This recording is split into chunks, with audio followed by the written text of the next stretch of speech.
الله أكبر الله أكبر.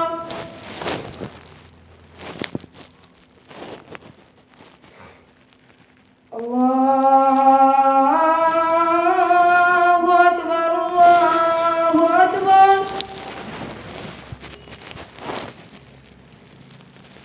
أشهد أن لا إله إلا الله.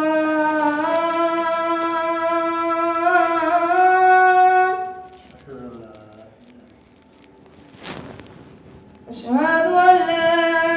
إله إلا الله.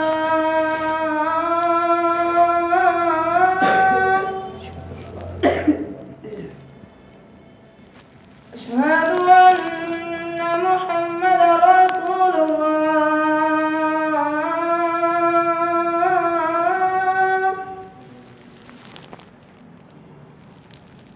أشهد أن محمدا رسول الله.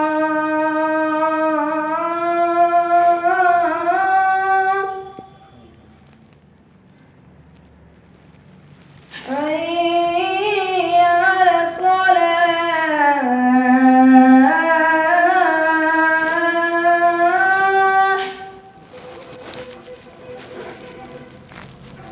حي على الصلاة.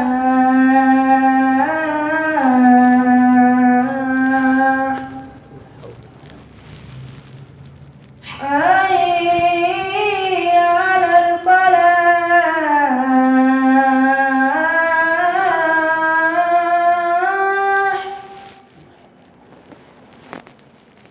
حي على الفلاح.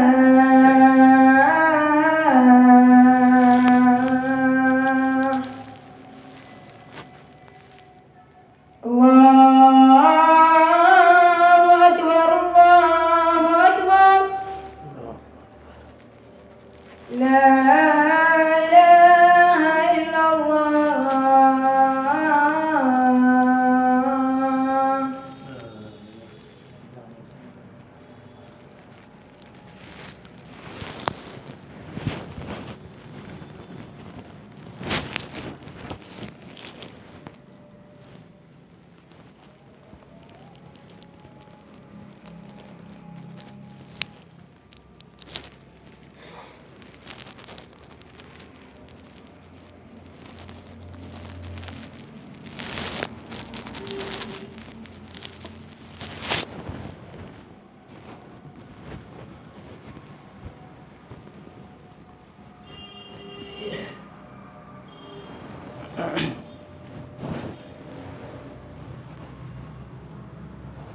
إن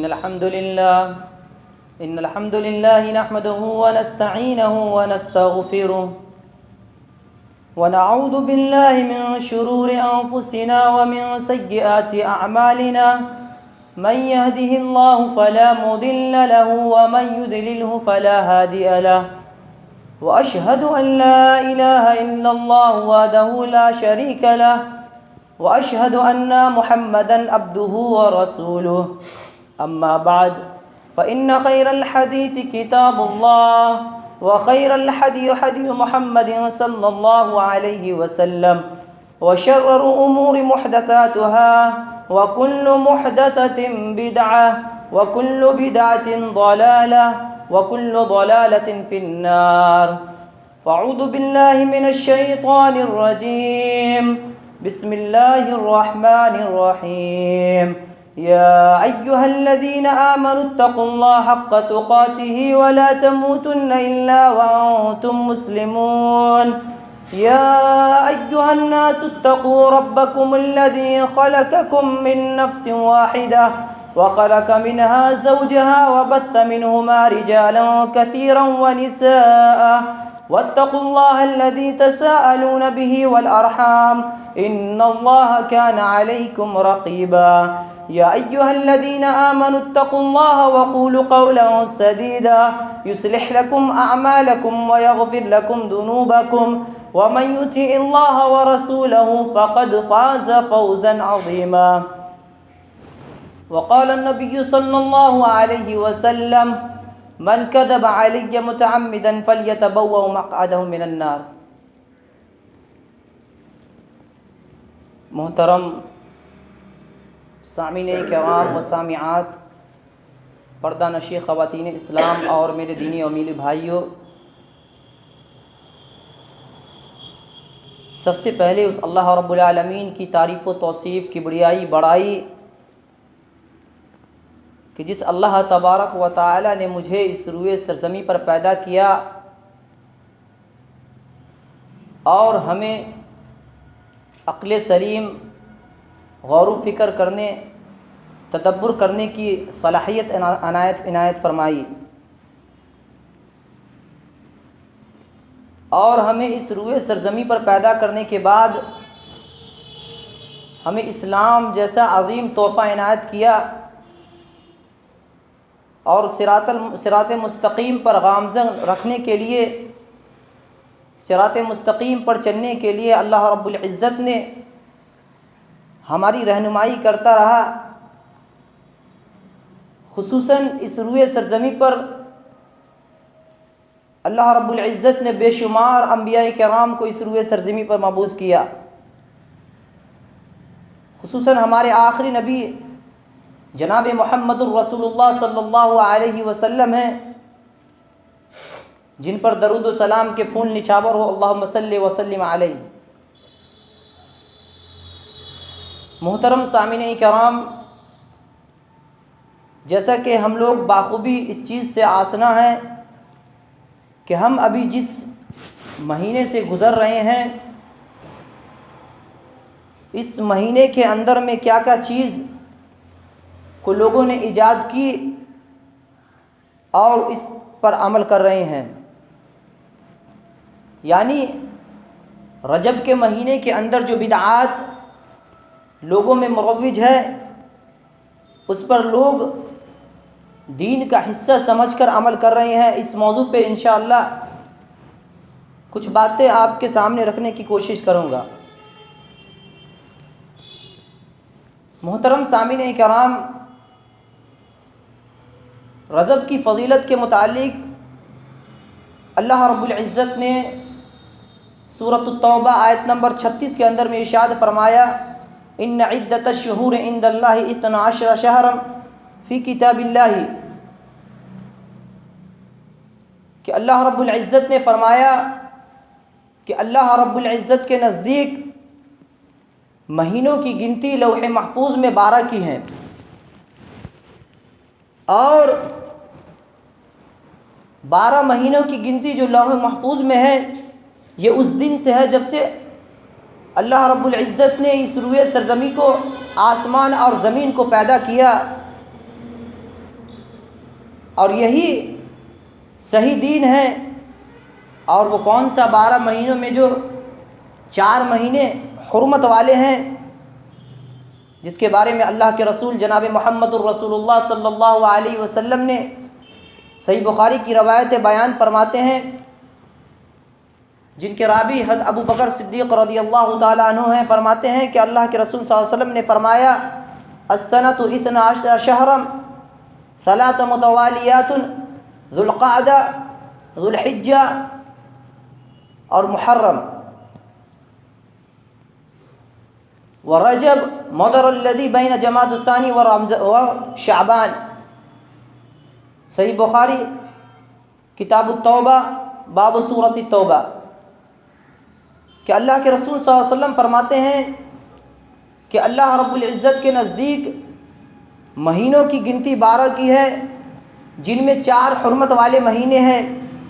3 پے در پے، یعنی مسلسل ایک مہینے کے بعد دوسرا مہینہ، یعنی ذو القعدہ، ذو الحجہ اور محرم، یہ 3 مہینے مسلسل ایک کے بعد دوسرا مہینہ جو حرمت والا مہینہ ہے،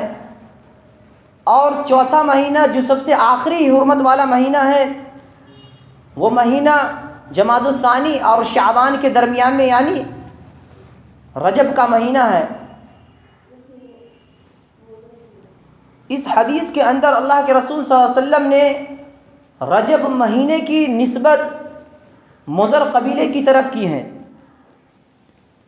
اور وہ اس لیے کیونکہ مضر قبیلے کے لوگ دوسرے قبیلے کے بنسبت رجب کے مہینے میں رجب کی تعظیم اور رجب کی تعظیم میں مبالغہ آرائی سے کام لیتے تھے، ان کی عزت میں حد سے تجاوز کر جاتے تھے، جس کی وجہ سے اس مہینے کی نسبت مضر قبیلے کی طرف کی گئی ہے۔ اور اللہ تعالیٰ نے سورہ توبہ کے اندر فرمایا فَلَا تَظْلِمُوا فِيهِنَّ کہ تم اس مہینے کے اندر، جب حرمت والے مہینے اللہ رب العالمین کا مقرب اور یہ حرمت والا مہینہ کو جب تم پاؤ تو اس مہینے کے اندر تم اپنے جان پر ظلم نہ کرو۔ اور مشرکین مکہ رسول کریم صلی اللہ علیہ وسلم سے حرمت والے مہینے کے متعلق، ان میں جنگ و جدال کے متعلق، قتل و غارت کے متعلق، لڑائی اور جھگڑے کرنے کے متعلق آپ صلی اللہ علیہ وسلم سے سوال کرتے تھے، جیسا کہ اللہ تعالیٰ نے سورۃ البقرہ آیت نمبر 217 کے اندر میں فرمایا ہے یسألونک عن الشہر الحرام کہ وہ لوگ آپ صلی اللہ علیہ وسلم سے حرمت والے مہینے کے متعلق، جنگ و جدال کے متعلق سوال کرتے تھے۔ اللہ تعالیٰ نے کہا قل قتال فیہ کبیر کہ اس مہینے کے اندر میں جنگ و جدال کرنا، آپسی میں لڑنا، یہ بہت بڑا جرم ہے۔ محترم سامعین کرام، اور اس مہینے کی حرمت و تقدس کو زمانہ جاہلیت کے اندر بھی لوگ بڑا اہتمام کرتے تھے۔ اس مہینے کو جب پاتے، یعنی حرمت والے 4 مہینے کو جب وہ پاتے تو اس مہینے کے اندر آپسی اختلافات کو، آپسی جنگ و جدال کو، ایک دوسرے سے لڑنے کے جو سلسلے ہوا کرتے تھے ان کو روک دیا کرتے تھے اس مہینے کے اندر میں، کیونکہ اس مہینے کے اندر اگر کوئی شخص گناہ کا کام کرتا ہے تو اس کے نامہ اعمال میں گناہ بڑھا کے لکھ دی جاتی ہے، اور اگر کوئی شخص اس حرمت والے مہینے کے اندر اللہ تبارک و تعالیٰ کا مقرب بندہ بنتا ہے تو اللہ تعالیٰ اس کے نامہ اعمال میں اس کی نیکیاں سے زیادہ بڑھا کے لکھ دی جاتی ہے، جس کی وجہ سے وہ لوگ اس مہینے کا احترام کرتے تھے۔ محترم سامعین کرام، اور یہ رجب کا مہینہ جس کے اندر طرح طرح کے خرافات کو جب لوگوں نے اس طرح کے خرافات پہ عمل کرنے کی کوشش کی ہے، یہ رجب جو کہ عربی زبان میں جس کا جو ترجیب سے ہے، جس کے معنی ہوتے ہیں تعظیم کے، اسی لیے زمانہ جاہلیت میں لوگ رجب کو رجب اس لیے کہتے تھے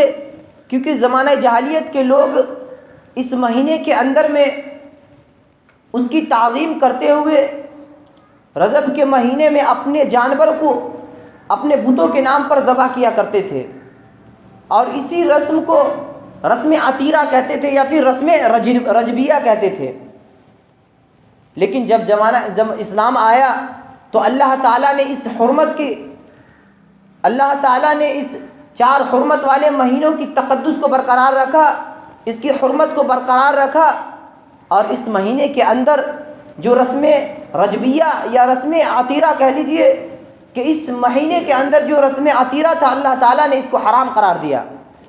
جیسا کہ اللہ کے رسول جناب محمد الرسول اللہ صلی اللہ علیہ وسلم فرماتے ہیں کہ حضرت ابو بکر صدیق کہ حضرت ابو ہریرہ رضی اللہ تعالیٰ عنہ بیان فرماتے ہیں کہ رسول کریم صلی اللہ علیہ وسلم نے ارشاد فرمایا، متفق علیہ کی روایت ہے، لا فرع ولا عتیرہ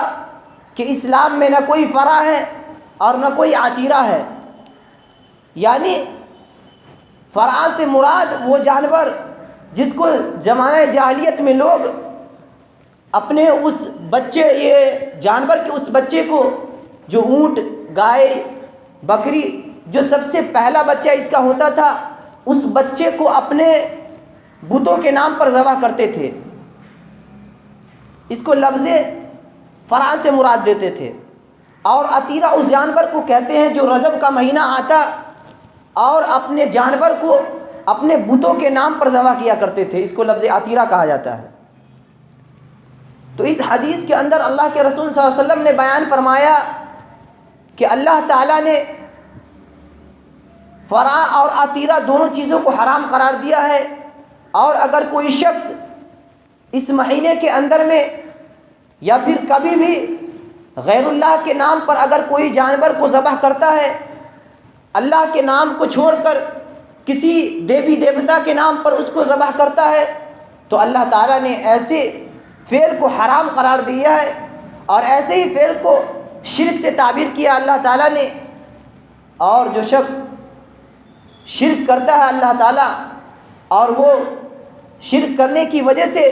وہ ملت اسلامیہ سے خارج ہو جاتا ہے. جیسا کہ اللہ تعالیٰ نے قرآن مجید کے اندر سورۃ المائدہ آیت نمبر 3 کے اندر فرمایا ہے، جو حرمت والی چیزیں ہیں اللہ تعالیٰ نے ان چیزوں سے لوگوں کو متنبہ کر دیا. اور اللہ تعالیٰ نے فرمایا حرمت علیکم المیتۃ والدم ولحم الخنزیر وما احل لغیر اللہ بہ والمنخنقۃ والموقودۃ والمتردیۃ والنطیحۃ وما اکل السبع الا ما ذکیتم وما ذبح علی النصب ان تستقسموا بالازلام ذلک الفسق. کہ اللہ تعالیٰ نے فرمایا حرمت علیکم المیتۃ، کہ اللہ تعالیٰ نے تمہارے اوپر مردہ جانور کو حرام قرار دیا ہے، والدم ولحم الخنزیر، اور اس خون کو بھی حرام قرار دیا جو اپنے مباح اور جائز جانور کو ذبح کرتے ہوئے جو ان کے حلقوم سے ان کی نسوں سے جو خون نکلتا ہے اس خون کو بھی اللہ تعالیٰ نے حرام قرار دیا ہے. اور اللہ تعالیٰ نے خنزیر کے گوشت کو بھی تمہارے اوپر حرام قرار دے دیا، وما احل لغیر اللہ بھی، اور اس جانور کو بھی اللہ تعالیٰ نے تمہارے لیے حرام قرار دیا ہے جس کو اللہ کے نام کے علاوہ کسی غیر اللہ کے نام پر ذبح کیا جائے، ایسے جانور کو اللہ تعالیٰ نے تمہارے اوپر حرام قرار دے دیا ہے. والمنخنقۃ والموقودۃ، اور اس جانور کو بھی اللہ تعالیٰ نے تمہارے اوپر حرام قرار دیا جو گلا گھونٹ کر مر جائے، یا پھر چوٹ لگنے کی وجہ سے مر جائے، یا پھر کسی چیز کے اوپر سے گرے اور وہ مر جائے، ایسے جانور کو اللہ نے حرام قرار دے دیا. اور ایسے جانور کو جو بھی اللہ تعالیٰ نے حرام قرار دیا جو کسی چیر فار کرنے والا جانور ہو، جو کسی جانور کو چیر فار کر کے کھا جائے یا اسے چیر فار کر جائے، الا یہ کہ تم اس کے جان نکلنے سے پہلے اس کے ذبح کر لو. اور ایسے جانور کو بھی اللہ نے حرام قرار دے دیا ہے. وما ذبح علی النصب ان تستقسموا بالازلام، کہ اللہ تعالیٰ نے اس جانور کو بھی تمہارے اوپر حرام قرار دیا جس کو کسی آستانوں پر، کسی مزاروں پر، کسی درگاہوں پر، کسی مندروں میں جا کر اسے ذبح کیا جائے. اللہ تعالیٰ نے ایسے جانور کو بھی حرام قرار دے دیا ہے. اور اس آیت کریمہ کے اندر اللہ تعالیٰ نے لوگوں کو ان باتوں سے متنبہ کیا. وما احل لغیر اللہ بھی، یہ آیت کو کہہ کے اللہ تعالیٰ نے اس روئے سرزمین پر تمام جانور کو حرام قرار دے دیا. جس مباح جانور کے اوپر چھنی چلاتے ہوئے اللہ تعالیٰ کا نام کو چھوڑ کر غیر اللہ کا نام لیا جائے، ایسے جانور کو اللہ نے حرام قرار دے دیا. اور اس جانور کو بھی اللہ تعالیٰ نے حرام قرار دے دیا. وما ذبح، کیا کہ اللہ تعالیٰ نے اس جانور کو بھی حرام قرار دے دیا کہ جس کو کسی آستانوں پر یا مزاروں پر جا کر، جہاں پر سے شرک کا اڈا ہو، شرک کا گہوارہ ہو، وہاں پہ شرک کے افعال کو انجام دیے جاتے ہو، وہاں پہ اگر کسی طرح کے جانور کو، اگر حلال جانور کو بھی ذبح کیا جائے، گرچہ اس جانور پر اللہ رب العالمین کا نام ہی کیوں نہ لیا جائے، اللہ تعالیٰ نے اس جانور کو حرام قرار دے دیا ہے. یعنی اگر ہم مزار پر جا کر ہم اللہ رب العالمین کا نام لیں اور اس جگہ پر جا کے ہم اپنے جانور کو، وہ جانور جو ہمارے لیے مباح ہے، کھانا پینا جن کا جائز ہے، ہم اس جانور کو بھی ہم اگر کسی آستانوں پر جا کر وہاں پہ اللہ کے نام پر ہی ذبح کرتے ہیں، پھر بھی اللہ رب العالمین نے اس جانور کو حرام قرار دے دیا ہمارے لیے. جیسا کہ اللہ کے رسول صلی اللہ علیہ وسلم فرماتے ہیں حضرت ثابت بن ضحاک رضی اللہ تعالیٰ عنہ بیان فرماتے ہیں کہ ایک شخص نے بوانہ مقام پر اونٹ کو ذبح کرنے کی نظر مانی، اور انہوں نے رسول کریم صلی اللہ علیہ وسلم کے پاس آئے اور کہا، اے اللہ کے رسول صلی اللہ علیہ وسلم، ہم بوانہ مقام کے اوپر اونٹ کو ذبح کرنے کے لیے نظر مانے ہیں، کیا ہم اپنی اس نظر کو پوری کریں؟ اللہ کے رسول صلی اللہ علیہ وسلم فرماتے ہیں، هل كان فيها وثن من اوثان الجاہلیہ یعبد، کہ کیا اس جگہ پر زمانہ جاہلیت کے اندر میں کسی معبود کی عبادت کی جاتی تھی؟ اس صحابی نے کہا کہ اللہ کے رسول صلی اللہ علیہ وسلم، وہاں پہ کسی معبود کی عبادت نہیں کی جاتی تھی۔ پھر اللہ کے رسول صلی اللہ علیہ وسلم نے سوال کیا، هل كان فيها عید من اعیادهم، کیا اس جگہ پر زمانہ جاہلیت کے اندر میں لوگ وہاں پر کوئی عید یا عرس یا پھر کوئی شرک کے افعال کو انجام دیتے تھے؟ اس صحابی نے کہا کہ اللہ کے رسول صلی اللہ علیہ وسلم، وہاں پہ کوئی شرک کا کام یا پھر کوئی عرس نہیں منایا جاتا تھا۔ اللہ کے رسول صلی اللہ علیہ وسلم فرماتے ہیں، اوفی بنظرک فإنہ لا وفاء بنظر فی معصیت اللہ، کہ جاؤ تم اپنی نظر کو پوری کرو، کیونکہ اللہ تعالیٰ کی نافرمانی میں، اللہ تعالیٰ کی معصیت میں تمہاری نظر کو پوری نہیں کی جا سکتی، اور تم ایسی نظر بھی تم پوری نہیں کر سکتے جن پر تمہارے لیے شاخ گزرتا ہو، جو تمہاری استطاعت میں نہ ہو۔ ایسے چیزوں کو بھی اللہ تعالیٰ نے حرام قرار دیا۔ اس حدیث سے پتہ چلا کہ اگر کوئی شخص کسی ایسی جگہ پر اللہ تعالیٰ کا نام لے کر ہی ایسی جگہ پر اپنے جانور کو ذبح کرے، یا پھر نظر مانے جس جگہ پر شرک ہوتا ہو، شرک کے افعال کو انجام دیا جاتا ہو، اللہ تعالیٰ نے اس جانور کو حرام قرار دے دیا، کیونکہ وہ صحابی رسول جنہوں نے اللہ کے رسول صلی اللہ علیہ وسلم سے جو سوال کیا کہ اللہ کے رسول صلی اللہ علیہ وسلم، میں نے بوانہ مقام کے اوپر ایک نظر مانی ہے، یقیناً وہ صحابہ رسول اللہ رب العزت کے نام پر ہی اپنے جانور کو ذبح کرتا، لیکن پھر بھی اللہ کے رسول صلی اللہ علیہ وسلم نے ان سے اس بات کی تحقیق نہیں کر لی کہ وہاں پہ کیا عرس منایا جاتا تھا یا پھر شرک کے کوئی افعال کو انجام دیا جاتا تھا، جب تک رسول کریم صلی اللہ علیہ وسلم نے اس چیز کی جانکاری حاصل نہیں کی، اس وقت تک آپ صلی اللہ علیہ وسلم نے انہیں اجازت نہیں دی۔ محترم سامعین اکرام، اور اس مہینے کے اندر جو رسم عتیرہ کو جو انجام دیا جاتا، اور اس کے علاوہ بھی بہت ساری ایسی بدعات ہیں جو اس مہینے کے اندر میں لوگ اس کو سر عام ارتکاب کرتے ہیں۔ محترم سامعین کرام، سب سے پہلے ہم ان دو باتوں سے آشنا ہو جائیں کہ ہمارے دین کی بنیاد دو چیزوں پہ رکھی گئی ہے۔ پہلی چیز کہ اللہ تعالیٰ کی عبادت کے علاوہ، یعنی اللہ تعالیٰ کی عبادت کے سوا کسی اور کی عبادت نہ کی جائے، اور دوسری چیز کہ ہم عبادت کریں تو عبادت رسول کریم صلی اللہ علیہ وسلم کے طریقے کے مطابق ہو۔ یعنی جو دو بنیادی باتیں جو ہیں جن کی بنیاد دین کی اسلام کی بنیاد رکھی گئی، وہ ہے، پہلا یہ ہے توحید، اور دوسرا سنت۔ اور توحید سے جو الٹا اس کا ہوتا ہے وہ شرک، اور سنت سے جو الٹا ہے وہ بدعت ہے۔ اسی لیے حضرت حذیفہ رضی اللہ تعالیٰ عنہ بیان فرماتے ہیں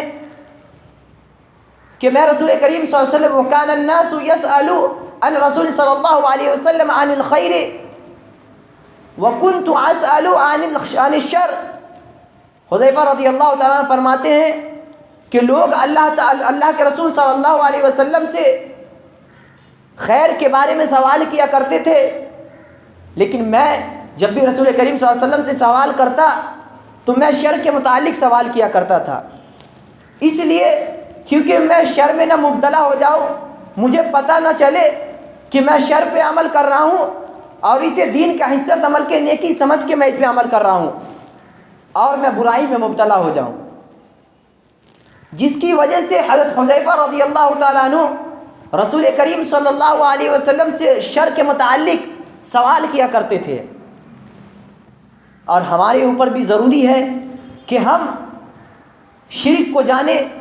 شرک کس چیز کو کہا جاتا ہے، بدعت کس چیز کو کہی جاتی ہے، توحید کس چیز کو کہا جاتا ہے اور سنت کس چیز کو کہا جاتا ہے۔ اگر ہم ان چیز سے آشنا ہوں گے کہ شرک کس کو کہا جاتا ہے اور توحید کس چیز کو کہی جاتی ہے، تو توحید پر عمل کرنے کے بجائے اگر ہم کو اس چیزوں سے آشنا نہ ہوں گے تو ہم توحید سمجھ کے، سنت سمجھ کے ہم بدعت پہ عمل کریں گے، توحید سمجھ کر ہم شرک کو فروغ دیں گے، اور ہماری نیت اور ہمارا تصور یہی ہوگا کہ ہم توحید پر عمل کر رہے ہیں، رسول کریم صلی اللہ علیہ وسلم کی سنت پر عمل کر رہے ہیں۔ تو یہ جو دو بنیادی باتیں ہیں جس کو ہم لوگوں کو جاننا ہمارے اوپر لازم آتا ہے کہ ہم ان چیزوں سے آشنا ہو۔ اور یہ دو چیزیں ایسی ہیں جو بدعت ایسی سنگین جرم ہے کہ جو شیطان اس سے بہت زیادہ خوش ہوتا ہے، کیونکہ انسان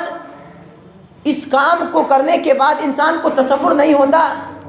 کہ ہم گناہ کے کام کو انجام دے رہے ہیں، بلکہ وہ بدعت پر عمل کرنے کے بعد وہ یہ تصور کرتا ہے کہ ہم دین پر عمل کر رہے ہیں،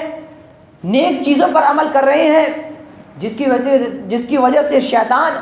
اس عمل سے بہت زیادہ خوش ہوتا ہے۔ کیونکہ اگر کوئی انسان زناکاری کرتا ہے، بدکاری کرتا ہے، تو اس کے ذہن و دماغ میں یہ ہمیشہ ہوتی ہے کہ میں اللہ تبارک و تعالیٰ کی نافرمانی کر رہا ہوں، اور کبھی نہ کبھی وہ اپنے گناہوں پر ندامت کا اظہار کرتا ہے، اپنے گناہوں پر روتا ہے اور اللہ تعالیٰ سے توبہ استغفار کرتا ہے۔ لیکن یہ بدعت اتنی سنگین گناہ ہے کہ انسان اس پر تو عمل کرتا ہے اور اسے وہ نیک سمجھ کر عمل کرتا ہے، جس پہ کبھی اسے توفیق نہیں ہوتی کہ وہ اس گناہ پر اللہ تعالیٰ سے روئے جا کر، اللہ تعالیٰ کے سامنے جا کر اپنے گناہوں پر ندامت کا اظہار کرے۔ اور اس مہینے کے اندر میں جو ایک دعا لوگوں کے اندر پھیلائی گئی اور اسے دین کا حصہ سمجھ کے، رسول کریم صلی اللہ علیہ وسلم کی سنت کو سمجھ کر لوگوں کے درمیان میں اسے عام کیا گیا اور کہا گیا کہ رسول کریم صلی اللہ علیہ وسلم نے اس دعا کو سکھایا ہے۔ کہا اللہم بارک لنا فی رجب و شعبان وبلغنا رمضان۔ اس دعا کو معاشرے کے اندر بیان کی گئی اور اس دعا کو رسول کریم صلی اللہ علیہ وسلم کی طرف منسوب کی گئی، جبکہ اس دعا کی اور اس حدیث کی اگر سند اور رجال کو دیکھا جائے تو کسی بھی صحیح سے اس کی سند، اس کی رجال کہیں تک بھی صحیح نہیں ہے، لیکن اس کی معنتاً اور اگر کوئی شخص اس دعا کو رسول صلی اللہ علیہ وسلم کی طرف نسبت نہ کر کے ایسے ہی عام اگر دعا کرے تو یہ دعا جائز ہے، لیکن اگر اس دعا کی نسبت کو ہم رسول کریم صلی اللہ علیہ وسلم کی طرف کر دے کہ اس دعا کو رسول کریم صلی اللہ علیہ وسلم نے فرمایا کہ اللہ تعالی ہمیں تو رجب کے مہینے میں برکت دے، شعبان کے مہینے میں برکت دے اور ہمیں رمضان مہینے تک پہنچا، تو یہ دعا اگر ہم عام طور پر ایسے ہی مانگتے ہیں تو یہ دعا ہمارے لیے جائز ہے، کیونکہ دعا انسان اچھی چیز کی ہو کسی بھی حالت میں کر سکتا ہے، لیکن ہم اس دعا کی نسبت کو اگر رسول کریم صلی اللہ علیہ وسلم کی طرف کر دیں کہ رسول کریم صلی اللہ علیہ وسلم نے ایسا کیا اور پھر اس پر عمل کرے، تو یہی بدعت ہے جو انسان اسے دین کا حصہ سمجھ کر عمل کرتا ہے اور پھر اس پہ کبھی ندامت کا اظہار نہیں کرتا۔ محترم سامعین کرام، اور اس مہینے کے اندر میں جو ایک اور بدعت کو لوگوں کے اندر رائج کی گئی، لوگوں کے اندر، معاشرہ کے اندر بیان کیا گیا، وہ بدعت یہ ہے صلاۃ الرغائب کے نام سے۔ لوگ اس مہینے کے اندر یا رجب کے مہینے کے اندر صلاۃ الرغائب کے نام سے ایک بدعت جو لوگوں میں پھیلی ہوئی ہے، وہ اسے دین کا حصہ سمجھ کر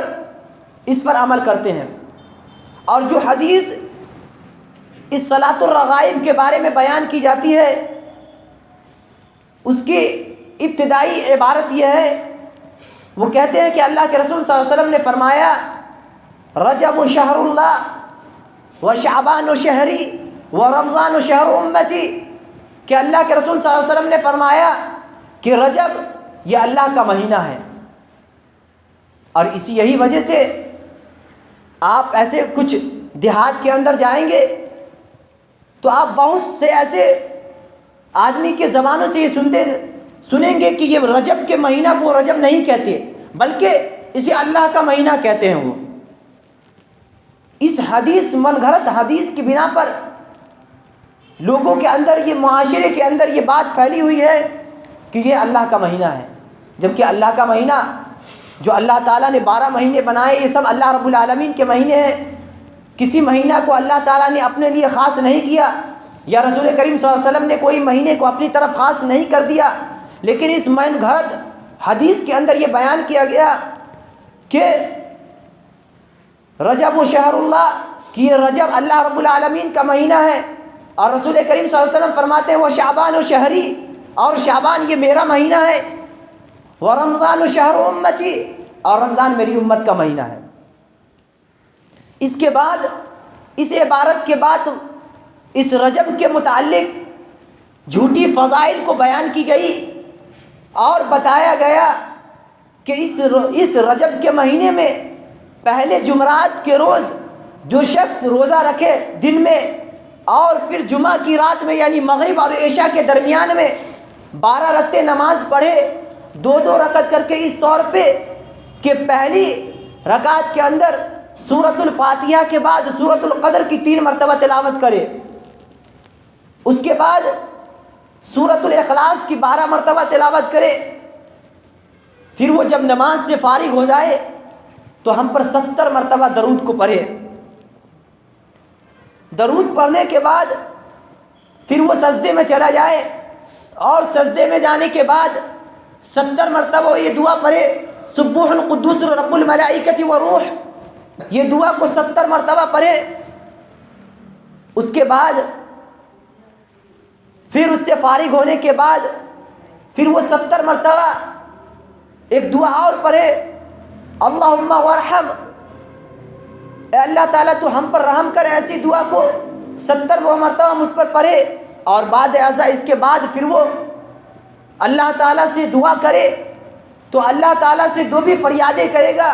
اللہ تعالیٰ ان کی تمام فریادوں کو پورا کرے گا۔ اس جھوٹی اور من گھڑت روایت کو لوگوں کے سامنے بیان کی گئی، موضوع روایت کو بیان کی گئی، اور اس حدیث کے بارے میں ائمہ کرام کے اقوال سے ہم آشنا ہو جاتے ہیں۔ سب سے پہلے ابن جوزی رحمہ اللہ اس حدیث کو الموضوعات میں روایت کرنے کے بعد، الموضوعات ایک کتاب کی نام ہے جس کے اندر محدثین نے تحقیق کر کے حدیث کے اسماء و رجال کو سمجھ کے کہ کون راوی ضعف ہے، کون راوی جو موضوع روایت کرنے والا ہے، کون صحیح سند کے ساتھ حدیث کو بیان کرنے والا ہے، اس کی تحقیق کرنے کے بعد جتنی بھی موضوعات روایتیں ہیں جنہوں نے گڑھ کے حدیث کو رسول کریم صلی اللہ علیہ وسلم کی طرف منسوب کی، ایسی حدیثوں کو محدثین کرام نے ایک طرف ایک موضوعات کتاب نے نام دے کر اس کتاب کے اندر میں اس کو جمع کیا ہے۔ تو ابن جوزی رحمہ اللہ نے الموضوعات کے اندر ذکر کیا ہے کہ اس حدیث کو ذکر کرنے کے بعد کہتے ہیں کہ اس کی یہ حدیث رسول کریم صلی اللہ علیہ وسلم پر گڑھی گئی ہے، اور انہوں نے اس کا الزام جہضم پر لگایا ہے کہ وہ جھوٹ بولا کرتا تھا، موضوع روایتوں کو بیان کیا کرتا تھا۔ اور اس کے بعد ابن جوزی رحمہ اللہ کہتے ہیں کہ میرے شیخ عبد الوہاب الحافظ نے یہ بیان کیا، میں نے اس سے سنا کہ اس کے اسماء و رجال، جتنے بھی اسماء و رجال ہیں یہ سب کے سب من گھڑت اور موضوع روایتیں ہیں، اور سب کے سب یہ جھوٹ ہے۔ اس کے بعد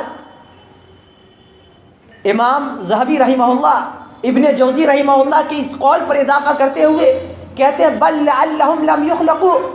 بلکہ اس حدیث کو روایت کرنے والے جتنے بھی رجال ہیں،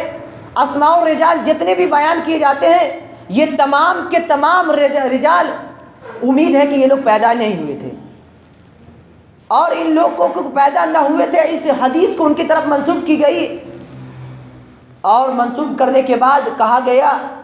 کہ رسول کریم صلی اللہ علیہ وسلم نے اس حدیث کو بیان کیا ہے۔ اس کے بعد ابن جوزی رحمہ اللہ نے اس حدیث کو الموضوعات جلد نمبر 2 صفحہ نمبر 338 کے اندر بیان کیا ہے، اور اسی طرح ابن جوزی رحمہ اللہ نے صلاۃ العلفیہ اور صلاۃ الرغائب کے بارے میں اپنی کتاب الموضوعات کے اندر میں بیان فرماتے ہیں کہ یہ تمام کی تمام روایتیں جو رجب کے فضیلت کے متعلق بیان کی جاتی ہے، رجب کی اہمیت کے متعلق بیان کی جاتی ہے، یہ تمام کی تمام روایتیں یہ مجہول اور تمام کی تمام ان کی سند یہ باطل اور موضوع روایتیں ہیں۔ انہوں نے یہ روافض، یہودی اور دشمنان اسلام نے اس نئی نئی چیزوں کو گڑھ کے رسول کریم صلی اللہ علیہ وسلم کی طرف منسوب کر دی ہے۔ الموضوعات جلد نمبر 2 صفحہ نمبر 440 کے اندر میں ابن جوزی رحمہ اللہ فرماتے ہیں کہ یہ حدیث جو رجب کے فضیلت کے متعلق بیان کی جاتی ہے، اور ابن رجب رحمہ اللہ بھی اسی قول کو نقل کرتے ہوئے کہتے ہیں کہ جتنی بھی اس رجب کے متعلق میں بیان کی جاتی ہیں یہ تمام کی تمام باطل روایتیں ہیں۔ اور اسی طرح امام نووی رحمہ اللہ جو مسلم شریف کے شارح ہیں، جو روایت کرنے والے ہیں، جو اس کی جو شرح بیان کیے ہیں، وہ بیان کرتے ہیں کہ یہ صلاۃ العلفیہ جو ہزاری نماز جس کو کہی جاتی ہے، یہ صلاۃ العلفیہ اور صلاۃ الرغائب یہ جو دونوں نمازوں کے بارے میں جو حدیث میں بیان کی گئی ہے، اس کی جتنی بھی سند ہے، جتنی بھی روایت ہے، یہ تمام کی تمام روایت یہ مجہول ہے۔ اور محمد بن طاہر الہندی یہ بیان فرماتے ہیں کہ الصلاۃ الرغائب کلھا موضوع، کہ جتنے بھی صلاۃ الرغائب کے بارے میں بیان کی جاتی ہے یہ تمام روایتیں مجہول اور موضوع روایت ہیں۔ محترم سامعین اکرام، لیکن بعض جاہل ائمہ مساجد اس رجب کی فضیلت کے متعلق میں ایسی من گھڑت روایت کو لوگوں کے سامنے بیان کی، اور لوگوں کو اس رجب کی فضیلت کے متعلق میں ان سے آشنا کرانے کی کوشش کی، اور رسول کریم صلی اللہ علیہ وسلم پر اس جھوٹی من گھڑت روایتوں کو رسول کریم صلی اللہ علیہ وسلم کی طرف منسوب کی، صرف اپنے ایک منصب، ایک بلند مقام تک پہنچنے کے لیے، پیٹ کو پالنے کے لیے رسول کریم صلی اللہ علیہ وسلم کی طرف جان بوجھ کر انہوں نے اس ایسی من گھڑت روایتوں کو منسوب کی۔ محترم سامعین کرام، اور اسی طرح اس مہینے کے اندر صلاۃ العلفیہ اور صلاۃ الرغائب کے علاوہ بھی ایسی بدعت ہیں جو لوگ اس مہینے کے اندر میں اس پر عمل کرتے ہیں۔ وہ یہ ایک اور بدعت یہ ہے کہ اس مہینے کے اندر میں ماہ رجب کے مخصوص روزے رکھتے ہیں لوگ، اور اس پر عمل کرتے ہیں، اور اس کی فضیلت اور اس پر اعتقاد رکھتے ہوئے یہ تصور کرتے ہیں کہ ماہ رجب کے اندر میں اگر کوئی شخص روزہ رکھتا ہے تو رسول کریم صلی اللہ علیہ وسلم کی سنت پر عمل کرتا ہے، جبکہ صحیح حدیث سے اور صحیح سند سے کہیں بھی یہ روایت نہیں ملتی کہ رسول کریم صلی اللہ علیہ وسلم نے اس مہینے کے اندر میں روزہ رکھا ہو یا اس مہینے کی فضیلت کو بیان کیا ہو۔ جیسا کہ ابن جوزی رحمہ اللہ نے امام الساجی الحافظ سے نقل کیا ہے کہ انہوں نے عبداللہ انصاری بیان فرماتے ہیں کہ وہ کہتے ہیں کہ انہوں نے کبھی رجب کے مہینے میں کبھی روزہ نہیں رکھا، اور لوگوں کو بھی اس چیزوں سے بتایا کرتے تھے کہ اس مہینے کے اندر روزہ رکھنا یہ درست نہیں ہے، اور وہ کہتے ہیں ما صح فی رجب ولا فی صیام عن رسول اللہ صلی اللہ علیہ وسلم، کہ رجب کے مہینے میں جو بھی ان کی فضیلتیں بیان کی جاتی ہے، جو بھی روزے کے متعلق جو بھی ان کی فضیلتیں بیان کی جاتی ہے، یہ کوئی بھی جتنی بھی فضیلتیں ہیں یہ تمام کی تمام فضیلتیں رسول کریم صلی اللہ علیہ وسلم سے ثابت نہیں ہیں، یہ من گھڑت حدیث کو لوگوں کے سامنے بیان کی جاتی ہے۔ اور اسی طرح ابن حجر عسقلانی رحمہ اللہ جنہوں نے بخاری کی شرح 13 جلدوں میں جنہوں ضخیم کتاب جنہوں نے شرح کی ہے وہ بیان کرتے ہیں کہ ما فضل فی شہر رجب، کہ رجب کی فضیلت کے متعلق جتنی بھی حدیثیں کو بیان کی جاتی ہے، چاہے وہ رجب کے دن کے روزے کی فضیلت ہو یا پھر رجب کی رات کے اندر قیام کی فضیلت ہو، یہ تمام کی تمام فضیلتیں جتنی بھی بیان کی گئی ہو، یہ رسول کریم صلی اللہ علیہ وسلم سے کہیں بھی صحیح سند کے ساتھ روایت نہیں ہے۔ جتنی بھی روایتیں ہیں یہ مجہول روایتیں ہیں، باطل روایتوں کو بیان کی جاتی ہے، اور لوگوں کو اپنے پیٹ کے پجاری انہوں نے اپنے لوگوں کو ایک منصب پر پہنچنے کے لیے لوگوں کو اس چیز سے رغبت دلاتے ہیں، اور اپنی قصے کہانیوں کے اندر میں رجب کے مہینے کی جو فضیلت ہے، جو روزے کی فضیلت ہے، اس کو لوگوں کے سامنے بیان کرتے ہیں۔ اور جو حدیث کو رجب کے فضیلت کے متعلق بیان کی جاتی ہے، ان کی عبارت کچھ اس طرح ہے کہ وہ کہتے ہیں کہ رسول کریم صلی اللہ علیہ وسلم نے فرمایا ان شہر رجب شہر عظیم من صام يوم منه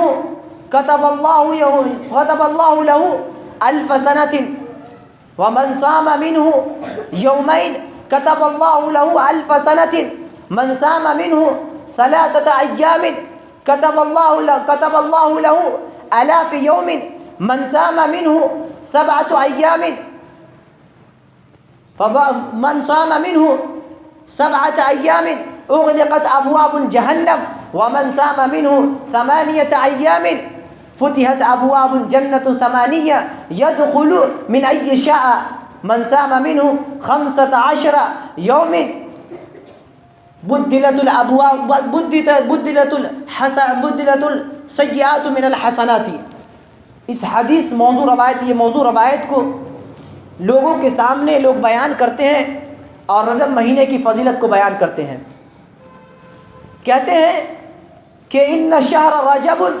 یہ رجب کا مہینہ یہ بڑا عظیم مہینہ ہے، یہ بڑا برکت والا مہینہ ہے۔ من صام منہ یوما، کہ جو شخص اس مہینے کے اندر میں ایک روزے کو رکھے گا، اللہ تعالیٰ 1000 روزے کے برابر ان کے نامہ اعمال میں نیکی کو لکھ دے گا۔ اور جو شخص رجب کے مہینے میں 2 دن کے روزے کو رکھے گا، اللہ تعالیٰ 2000 روزے کے ثواب ان کے نامہ اعمال میں لکھ دے گا۔ جو شخص رجب کے مہینے میں 3 روز کا روزہ رکھے گا، اللہ تعالیٰ 3000 روزے کے برابر ان کو ثواب دے گا۔ اور جو شخص 7 روز کا روزہ رکھے گا اس مہینے کے رجب کے مہینے میں، اللہ تعالیٰ ان کے لیے جہنم کے دروازے کو بند کر دے گا۔ اور جو شخص 8 دن کا رجب کے مہینے میں روزہ رکھے گا، اللہ تعالیٰ ان کے لیے جنت کے 8 دروازے کو کھول دے گا، اور وہ جس دروازے سے چاہے داخل ہو جائے۔ اور جو شخص اس رجب مہینے کے اندر میں 15 دن کا روزہ کو رکھے گا، اللہ تعالیٰ ان کے جو گناہ ہیں ان کو نیکیوں میں بدل دے گا، اور آسمان سے آواز دینے والے ندا دینے والے آواز پکارے گی کہ اللہ تعالیٰ نے تمہارے گناہ کو بخش دیا ہے، اور تم ابتدائی سے آج سے ہی تم اپنی نیکی کی ابتدا کرو، شروع کرو۔ اور جو شخص جتنا اس مہینے کے اندر عمل کرے گا، اللہ تبارک و تعالیٰ اس کو اور اس سے زیادہ ہدایت کرے گا۔ یہ موضوع روایت کو، یہ موضوع حدیث کو جو لوگوں کے درمیان ائمہ مساجد اور جو دین پر عمل کرنے والے کہلاتے ہیں، وہ لوگوں کو اس موضوع روایت کو بتا کر اور اس ماہ رجب کی فضیلت کو بیان کرتے ہیں۔ اور دوسری روایت جو رجب کے متعلق جو من گھڑت روایت ہے، اس کو بیان کی جاتی ہے۔ اس کے بارے میں کہا جاتا ہے کہ جو شخص ماہ رجب کے اندر میں 1 دن کا روزہ رکھے گا اور 4 رکعتیں نماز پڑھے گا، پہلی رکعت میں وہ اس طور پہ نماز کرے گا کہ پہلی رکعت میں آیت الکرسی 100 مرتبہ پڑھے گا، اور پھر سورۃ الاخلاص 100 مرتبہ پڑھے گا، تو اس کو موت اس وقت تک نہیں آئے گی جب تک کہ وہ اپنا مقام جنت کے اندر نہ دیکھ لے۔ اس موضوع روایت کو بیان کرنے کے بعد لوگ اس رجب کی فضیلت کو بیان کرتے ہیں، اور اس رجب کی ایک اور یہ فضیلت بیان کی جاتی ہے من گھڑت روایت کو جو پیش کی جاتی ہے لوگوں کے سامنے کہ رجب کے کونڈے کے متعلق بیان کی جاتی ہے. کہا جاتا ہے کہ اس رجب کے اندر میں جو شخص یہ کونڈا یہ نظر مانے گا، اور اس کے متعلق کہا جاتا ہے کہ ہندوستان کے ایک شخص نے ایک داستان عجیب کے نام سے انہوں نے ایک رسالہ لکھا. اس میں انہوں نے امام جعفر صادق کے حوالے سے نقل کیا ہے کہ وہ کہتے ہیں کہ جو شخص ماہ رجب کی 22 تاریخ کو میرے نام کی نظر مانے گا یعنی کونڈا کرے گا اور میرے نام کا حوالہ لیتے ہوئے وہ اللہ تعالیٰ سے فریادیں کرے گا تو ان کی دعا کو قبول کی جائے گی اور ان کو وہ چیز عطا کر دیا جائے گا. اور اگر ان کی دعا قبول نہ ہوئی تو کل قیامت کے دن میرا دامن ہوگا اور اس شخص کا ہاتھ ہوگا. یہ امام جعفر صادق جو شیعہ کا بہت بڑا امام گزرا ہے، اس کے متعلق یہ من گھڑت روایت کو بیان کرنے کے بعد اور ان کی طرف یہ منسوب کرنے کے بعد اس کو دین کا حصہ اور رسول کریم صلی اللہ علیہ وسلم کی سنت سمجھنے لگے لوگ. اور انسان جو صحیح عقل و سمجھ والے انسان ہوں گے یہ خود اس بات سے غور و فکر اور تدبر و تفکر کریں گے کہ 1400 سال کے بعد رسول کریم صلی اللہ علیہ وسلم کی وفات کو 1400 سال ہو گئے، اس کے بعد یہ فضیلت نہیں بیان کی گئی، لیکن 1400 سال کے بعد امام جعفر صادق جیسے امام گزرے، اس کے بعد ان کی بات کو دین کا حصہ بنا دیا گیا اور لوگوں کو معاشرے کے اندر ان کی باتوں کو سنت قرار دیا اور اس پر عمل کرنے لگے لوگ. محترم سامعین کرام، خلاصہ یہ ہے کہ اس مہینے کے اندر جتنی بھی روایتیں ہوں، جتنی بھی اس رجب کے متعلق جتنی بھی فضیلتیں بیان کی جاتی ہو، چاہے وہ صلاۃ العلفیہ کے بارے میں ہو، صلاۃ الرغائب کے بارے میں ہو، رجب کے کونڈے کے بارے میں ہو، یا پھر اس مہینے کے اندر میں یہ اعتقاد رکھا جاتا ہے کہ کوئی شخص اگر عمرہ کرے گا تو اس مہینے کے اندر بہت زیادہ اسے ثواب دیا جائے گا، کیونکہ رسول کریم صلی اللہ علیہ وسلم نے اس مہینے کے اندر عمرہ کیا تھا. جبکہ عائشہ صدیقہ رضی اللہ تعالی عنہا کی حدیث ہے کہ رسول کریم صلی اللہ علیہ وسلم نے اپنی زندگی میں 4 عمرے کیے لیکن کبھی اس رجب کے مہینے میں نہیں کیے. اب صلی اللہ علیہ وسلم نے اس رجب کے علاوہ دوسرے رجب کے دوسرے مہینوں میں آپ صلی اللہ علیہ وسلم نے عمرہ کیا، لیکن اس مہینے کے اندر اس چیز کو فروغ دیا گیا ہے کہ اس مہینے کے اندر اگر کوئی شخص عمرہ کرتا ہے تو اس کو ان کے ثواب میں اضافہ کر کے اسے عطا کیا جائے گا، جو کہ یہ بالکل غلط بات ہے، کیونکہ عمرے کا ثواب اسی وقت ان کو اضافہ کر کے دیا جائے گا جو شخص رمضان مہینے کے اندر میں اگر کوئی شخص عمرہ کرتا ہے تو اسے حج کے برابر میں ثواب دیا جاتا ہے، یا پھر رسول کریم صلی اللہ علیہ وسلم کے ساتھ حج کرنے کے برابر اسے ثواب دیا جاتا ہے. اس کے علاوہ کوئی اور حدیث جو یہ بیان کی جائے کہ اس رجب مہینے کے اندر اگر کوئی شخص عمرہ کرتا ہے تو اسے حج کے برابر ثواب دیا جائے، یہ بالکل غلط اور موضوع روایت ہے. آخری میں اللہ رب العالمین سے دعا ہے کہ اللہ تبارک و تعالی ہمیں اس رجب کے مہینے میں اور یہ حرمت والے مہینے کی تقدس کو سمجھنے کی توفیق عنایت فرمائے. اللہ تعالی ہمیں اس رجب کے مہینے میں جو بدعت اور خرافات معاشرے میں جنم لیا ہے، اللہ تعالی ہمیں اسے سمجھنے اور اس سے بچنے کی توفیق عنایت فرمائے. بارک اللہ لنا ولکم فی القرآن العظیم ونفعنا وإیاکم بالآیات والذکر الحکیم انہ تعالی جواد کریم ملک رؤوف رحیم.